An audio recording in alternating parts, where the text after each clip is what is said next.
you go to most schools, like they don't have a security ops center. I mean, it's just like the principal, maybe there's a couple people that, and so like the exciting thing from my perspective is that, we are now in a position to start offering them the tools to feel like they have a chief security officer, an AI chief security officer that is actually confronting their top security issues and can alert them, be proactive, notify the right people, account for children, do a lot of the dirty work that would cost a fortune, but can be done at a fraction of the cost, right? And I think, so that's what gives me hope, and invigorates me and excites me about what we're doing at our company to be a leader and be somebody who recognizes that we are a little bit in a political stalemate and that I'm not going to get consensus on, what a holistic strategy is. But at least in the meantime, we can converge on something that is, that is effective, that, resonates and that helps save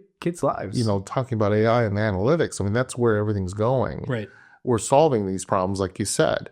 And with new technology coming to the market, like Vicon's, platform technology, is to see that these things can be put into place to solve many of these challenges on corner suites. I mean, it's amazing how much infrastructure we have to build right now to do what one sensor can do, one system can do.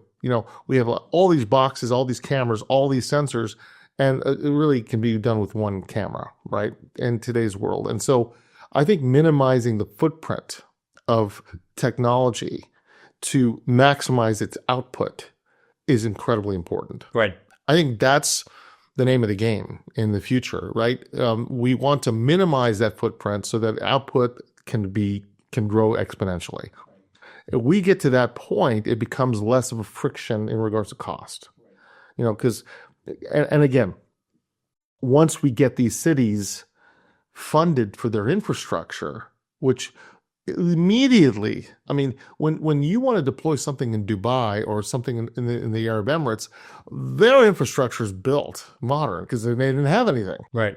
So now when you want to deploy new technology, it's not that difficult.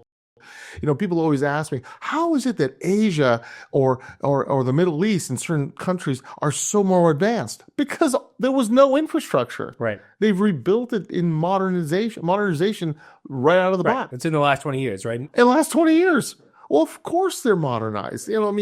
We can't compete with that type of modernization because, and the only reason certain parts of Europe are because they were bombarded into almost into the dust, right? They were rebuilt. So all this was rebuilt in the. I think that's fascinating because I always have these conversations and I go, did you not realize they went through World War II and there was virtually nothing left?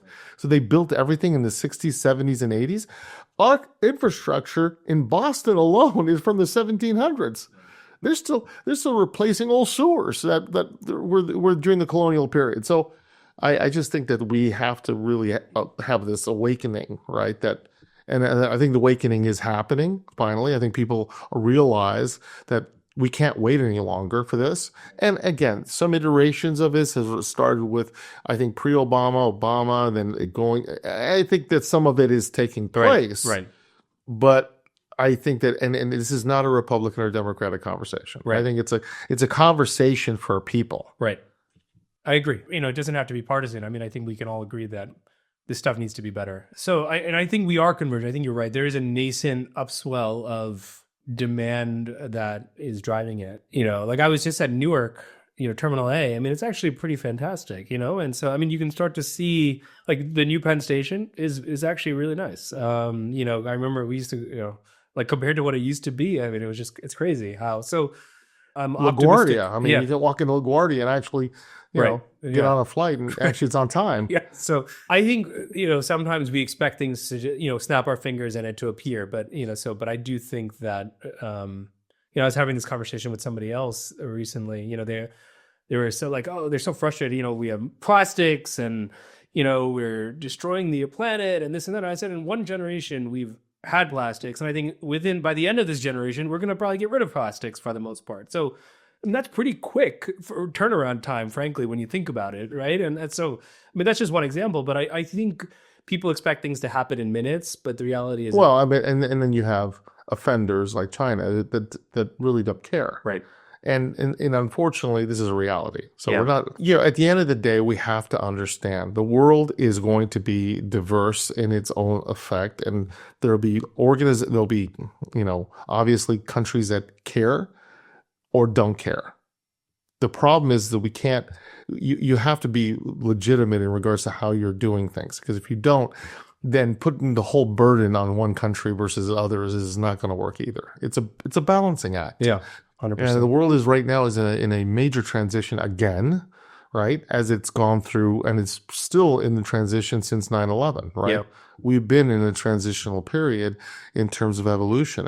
And obviously with Syria, these are all global political issues that we as security have to deal with. This isn't just, I always say about security is not a one-dimensional challenge. It's a multidimensional challenge, and people are part of it. I think you alluded to this before in the conversation, is that what's different today more than ever is everything is critical infrastructure, right? So Everything. Yeah. once you start to realize that, okay, we can't rely on Europe as readily, the pandemic pointed this out, the wars that are happening now around the world. So the self-reliance on our energy, on our data, on our AI, on our manufacturing for all of these things, the steel, right? So, there's a Japanese company that wants to buy U.S. steel. But these decisions actually have startling implications. But, the security aspect of that is absolutely an essential ingredient to all of this backdrop, right? Because now everything is critical infrastructure in a way that it wasn't. It's amazing. We went from a very clear picture of what critical infrastructure was. And CISA just said, no, it's all this. And why? Because it's tied to the network now. Everything is connected. Right. And society is so dependent on not only just power, water, internet, food, everything, right? For society to function. And the movement towards, think about data centers and think about what Amazon, Microsoft, these companies are doing right now. Yeah. Meta, they're buying nuclear plants. Right. We're moving towards a point where, the need for power is exponentially, has exponentially grown. And it's not just because of electric cars. This is the case. It's data centers and the use of data and the powering of these centers. So, we're quickly approaching, right, a nuclear world, right? Because it is the only viable idea that can work. We've tried everything else and it's just not enough. And it's not powerful enough to do what it's supposed to do. Now, there I'm sure, in the back of someone's mind, probably at SpaceX, there's ideas, right? But I think for now, these are the things, and with that comes security. Yeah. With that comes safety. That, one of our clients is working on that right now, and in terms of the 5-year plan. These are all things that we're going to be concerned about, and that includes technology in the security space that actually can in effect match the level of requirement needed. Yep. To ensure that we can create that public trust as well as public safety. Yeah.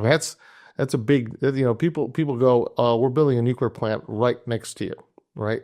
And they're smaller, more compact, but they're weaponized plutonium because it's much more powerful.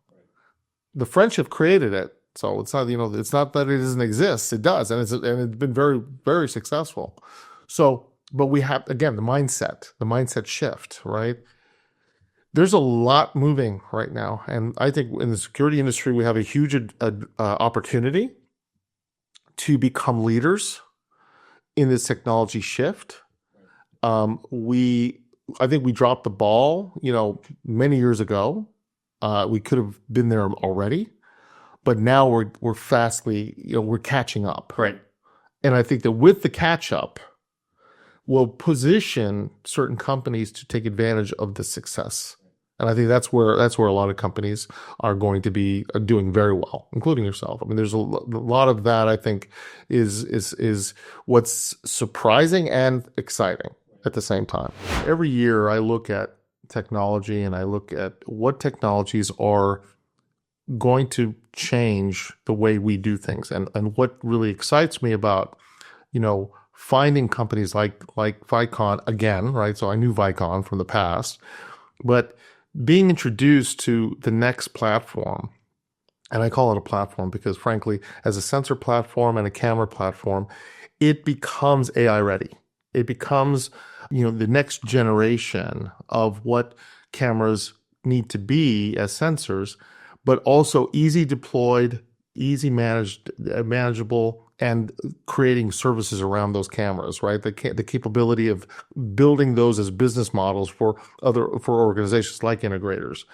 And the serviceability of those cameras, where you have the ability to not lose that IP, right?